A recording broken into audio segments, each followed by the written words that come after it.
Hey there, what's going on? Welcome back to the Craft Your Comeback Show. AJ MacQuarrie here. I know it's been a while, so I just wanted to come on and do one of these videos. The book is still set to be released on October 25th. I am going to be doing a free training session next week, and there'll be more information to come on that. I hope you join. It's about 20 minutes or so. It's going to be a live training session. We're going to cover 3 of the main concepts of the book. I hope to see you there. It's the Craft Your Comeback training session. But yeah, I just wanted to come on, and this video I want to talk about second guessing ourselves. How often do you second guess yourself? Like, maybe you want to change, say you want to start a business, or you want to make some big shift, whether it's with your career, or maybe you want to move to another city. You know, if you're human like the rest of us, not you, Mark Zuckerberg, then you probably have moments of self-doubts. And today, that's why I want to be here with you all. I want to talk about 3 tips on how to erase the doubts when they inevitably start creeping in. Because if I'm being super transparent with you all, which I have been this whole time, I had moments of self-doubt these past few weeks. I have been super busy. That's one of the reasons why I've been a little quiet. But yeah, I've had moments of self-doubts where I was just second guessing everything I was doing. My business, my book.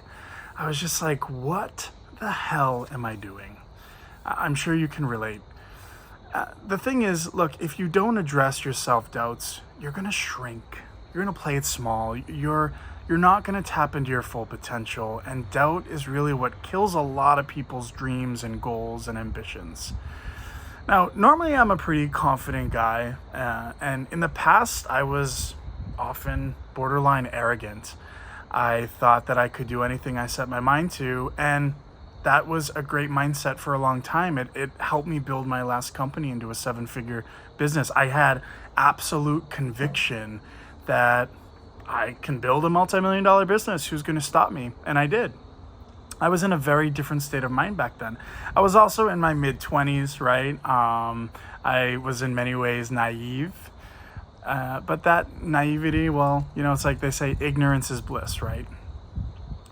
But, you know, today I have some scars on my back. I have some traumatic experiences that bring me to this moment, doing these videos and writing this book, Craft Your Comeback.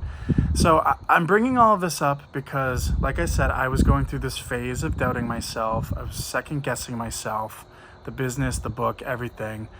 And I just had this uncertainty and this fear and this reluctance, if you will. But I was recognizing these patterns of self-sabotage that were creeping in. But if there's one thing that I'm certain of, it's that we are all just sort of winging it, aren't we? Like, all of us, especially in the world of entrepreneurship, nobody truly knows what they're doing. And when I think about that, it's very reassuring to me. It makes me feel better about the situation for sure. I heard somebody say this over the last few months. Imposters don't have imposter syndrome. So real imposters don't feel imposter syndrome. They don't have that experience. So if you are feeling like an imposter, if you're feeling like a fraud, well, just know that if you were truly an imposter, you would not have those feelings. The important thing is to not succumb to that little voice inside your head, to not let the doubt win, because most people do. Most people give up. Most people are driven by this fear, and they don't put themselves out there, and they continue to play it small. So here are 3 quick tips on how to erase the doubts. First and foremost, number 1, you need to have a strong driving force. Or another way to put it is a strong why, or how I put it in the book, a lift hill moment. So you need to have a strong driving force in the first place. Otherwise, you're going to fall right off that roller coaster ride. So in the Craft Your Comeback book, I use the overused metaphor of the roller coaster ride when it comes to entrepreneurship. But that's also real life, right? Like, there are lots of ups and downs and twists and turns, especially now more than ever in this crazy world we're living in. So you need to make sure that you're securely buckled in there, in that ride. And that's, the buckle, the metaphor could be your driving force. You have a strong why that drives you towards your goals, whatever it is you're trying to do. You're buckled into that seatbelt.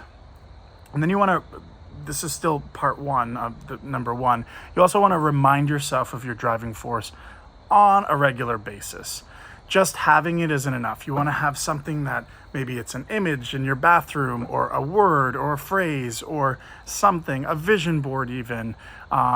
Maybe it's something that whenever you see 1111, you have a phrase that you say every time and it triggers. So you can have some type of trigger. So that's important to reinforce your driving force. The second thing that helps me erase the doubts is looking at others whom I admire, whom I respect in the business world, who are where I want to be, and seeing and knowing and learning about their struggles. You've probably heard something along the lines of successful people all have failed big. And you can look it up. You could see their failures from Oprah Winfrey to Steve Jobs. And there are a lot of people out there who really failed big, but they picked themselves right back up and they overcame their setbacks. So just by simply looking at others that you admire, seeing that they've struggled, that they've had doubts, they've had close calls, they've had failures, and they've had these setbacks just like you. And if they can do it, why can't you do it? Why can't you pick yourself back up? The last thing you want to do is just ask for help, okay? You would be surprised to learn how many people out there are willing and eager to help somebody like you if you just ask for it. Maybe it's hiring a coach or a consultant.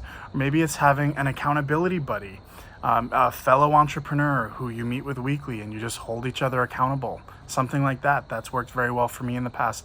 Maybe it's a mentor, a therapist, a friend. Just find somebody out there and ask for help. Those are my 3 quick tips. Thank you so much for watching the Craft Your Comeback show. AJ MacQuarrie here. We have another episode or 2 coming out before the book is released, October 25th. I'm super excited. This was a very fun project.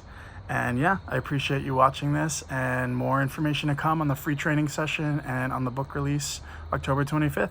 Thank you so much for watching. Remember, wherever you're at in life, you got this. Just keep going.